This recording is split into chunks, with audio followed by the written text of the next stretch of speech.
po sana si Angela at si Wendy kung pwede po sila sa aking maliit na despedida mamaya. Dahil malilipat na po ako ng opisina eh. Puro mangutot ka na pala. You deserve it, Gerald. Ang tanong ko lang, bakit si Angela lang inibitahan? Paano naman kami na misis ko?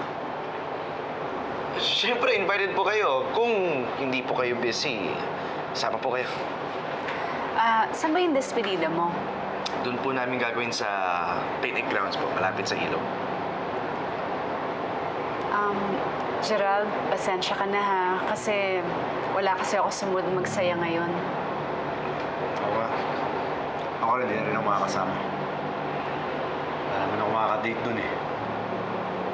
Anyway, huwag kayo magpapagabi ha. Aalagaan mo tong Angela ko.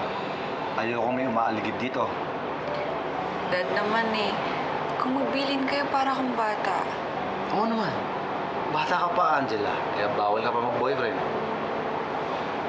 Dad, hindi naman ako pababayaan itong si Gerald. Tama ho. Ako po bahala sa kanya.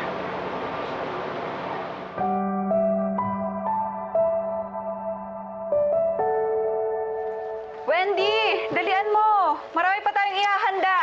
Ito na, bes. Relax ka nga lang. Masyado kang punong abalay. Uy, feeling misis ka na, ha? Ako, ikaw talaga. Ako na naman nakita mo. Dapat lang, nako. Habang maaga pa, para pagkatapos mo mag-graduate, o diretso kasalan na. O, di ba? Ikaw naman, Gerald. Mamaya may makarinig sa'yo. Isumbong pa tayo kay Daddy. Isumbong! Al, tayo lang ang tao dito, walang ibang tao, kaya huwag kang mag-alala. Para lang kay Wendy na alam ko na hindi naman magsusumbong. Solong-solo kita.